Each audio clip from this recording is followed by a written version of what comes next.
तो hey guys, welcome to a mechanical engineering YouTube channel. आज की इस वीडियो में मैं आपको बताऊंगा कि अगर आपकी रैंक 20,000 से 30,000 के अंडर में है तो भी आप बहुत अच्छी एनआईटी ले सकते हो। और इनका एवरेज पैकेज आपका कम से कम 10 लाख है, हाईएस्ट पैकेज इनका 44 लाख तक जाता है।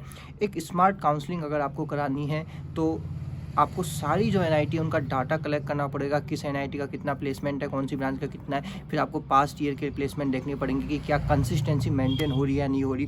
तो ये सारे डाटा मैंने अपने पास में रखे हुए हैं, तो मैं आपको अच्छे से गाइड कर सकता हूँ। अगर आपकी रैंक 20 से 30,000 के अंडर में है तो कौन सी एनआईटी आपको चूज़ करनी चाहिए, और बेस्ड ऑन प्लेसमेंट के हिसाब से मैं बताऊंगा। अगर आप ब्रांच स्पेसिफिक हो, आपको इंटरेस्ट है किसी ब्रांच में, देन आप उस ब्रांच को ले सकते हो। बट अगर आपको एक बहुत अच्छा प्लेसमेंट चाहिए, आप पैकेज के हिसाब से एनआईटी वारंगल को बीट करना चाहते हो, आपका कोई दोस्त है उसकी 7-8 हज़ार रैंक है, उसने एनआईटी वारंगल में मान लो मैकेनिकल ले ली, तो उससे अच्छा प्लेसमेंट अगर आपको चाहिए और आपकी रैंक उतनी नहीं है, आपकी रैंक 20 से 30,000 के बीच में, तो भी आप उसे बीट कर सकते हो। ये सब होगा बेस्ड ऑन स्मार्ट काउंसलिंग। तो हमें स्मार्ट काउंसलिंग करानी है।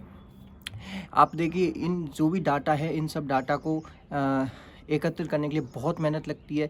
आपको आरटीआई फाइल करना पड़ेगा। कुछ एनआईटी अपने डाटा को बताती नहीं है, तो आरटीआई फाइल करके आपको ये डाटा मिलेंगे। तो वो सब काम ऑलरेडी हो चुका है। तो इसलिए आप इस वीडियो को जितना हो सके शेयर कीजिए और चैनल को जरूर सब्सक्राइब कर दीजिए, क्योंकि इसमें काफ़ी मेहनत लगती है इस टाइप की वीडियो को बनाने के लिए। कमेंट कर दीजिए अगर आपका कोई भी डाउट है। तो चलिए वीडियो को हम लोग स्टार्ट कर लेते हैं। तो सबसे फर्स्ट में है एनआईटी जमशेदपुर में आपको इलेक्ट्रिकल ब्रांच लेनी चाहिए।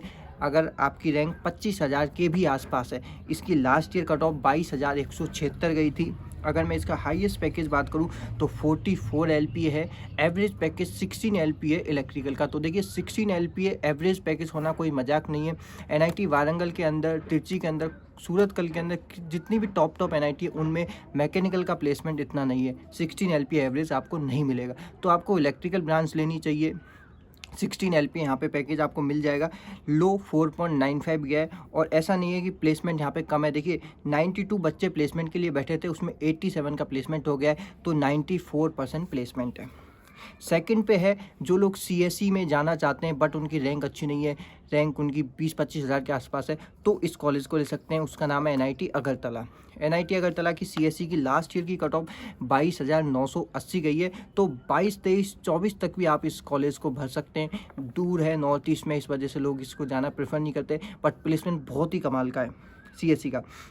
यहाँ हाईएस्ट प्लेसमेंट 30 एलपीए गया था, एवरेज 13 एलपीए गया है। सीएससी का लो 4.5 है, और 100% कंप्यूटर साइंस का यहाँ पे प्लेसमेंट है। सो एनआईटी अगरतला सीएससी आप ले सकते हो। नंबर 3 पे है सिविल ब्रांच के लिए। जो लोग सिविल में इंटरेस्टेड हैं, सिविल में जाना चाहते हैं, तो उनके लिए एनआईटी सूरतकल सबसे बेस्ट है।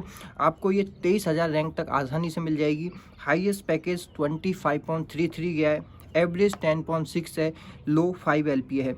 यहाँ 89 बच्चे प्लेस हो गए थे आउट ऑफ 107, तो 83% प्लेसमेंट है सिविल का। और सिविल का मैं आपको बता दूं, 83% प्लेसमेंट बहुत ही अच्छी बात है। बहुत सी आईआईटीज़ में भी इवन 80% के आसपास प्लेसमेंट आपको मिलेगा सिविल का, और एवरेज प्लेसमेंट 10.6 यहाँ पे सिविल का है। तो सिविल के हिसाब से एनआईटी सूरत का सबसे टॉप एनआईटी आप से मान सकते हो।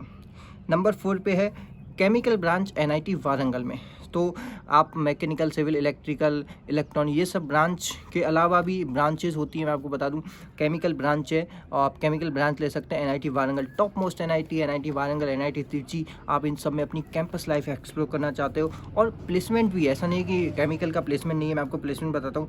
यहाँ हाईएस्ट प्लेसमेंट 26 एलपीए गया था, एवरेज 10.09 है, लो 4.5 एलपीए है, और 94.6% केमिकल में प्लेसमेंट है। यानी कि 1-2 बच्चे ही बसते हैं जो प्लेसमेंट नहीं होते, तो बाकी 100% प्लेसमेंट हो ही जाता है केमिकल ब्रांच का।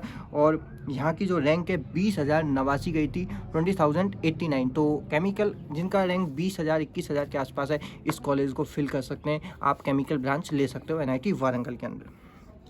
5th पे है मैकेनिकल ब्रांच भी है मेरी लिस्ट में, क्योंकि मैं मैकेनिकल चैनल से हूँ, तो मैकेनिकल ऑब्वियसली होगी। और मैं एमएनआईटी जयपुर में हूँ, तो एमएनआईटी जयपुर में आप मैकेनिकल ले सकते हो, या फिर इलाहाबाद में भी मैकेनिकल ले सकते हैं। दोनों में ज़्यादा अंतर नहीं है। आप अगर इलाहाबाद के पास के हो तो इलाहाबाद ले सकते हो, अगर आप जयपुर के पास हो तो जयपुर ले सकते हो। दोनों ही कॉलेज आपको मिल जाएंगी 22 से 23,000 की रैंक के बीच में आराम से मिल जाएगी।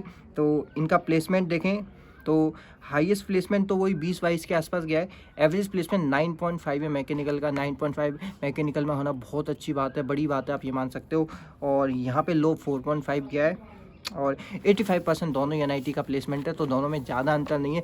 दोनों में से कोई भी एनआईटी में आप मैकेनिकल ब्रांच ले सकते हो, अगर आप मैकेनिकल में इंटरेस्ट हो, या फिर प्लेसमेंट के हिसाब से भी ले सकते हो। तो ये वो एनआईटी हैं जो आपको 20 से 25 हज़ार की रैंक पे इजीली मिल जाएंगी। और ये वो ब्रांच है जो मैंने आपको बताई है। इनका प्लेसमेंट देखोगे बहुत ही कमाल का है, बहुत ही शानदार है। और ऐसा नहीं होगा कि आप जाओगे आपका प्लेसमेंट नहीं होगा, ऐसा डेफिनेटली नहीं होगा। क्योंकि अगर मैं डाटा की बात करूँ तो 90 से 100% के बीच में प्लेसमेंट है, सिविल को छोड़ के। सिविल का 83% प्लेसमेंट है एनआईटी सूरतकल के अंदर। तो बहुत ही अच्छी एनआईटी है, आप जाइए इनमें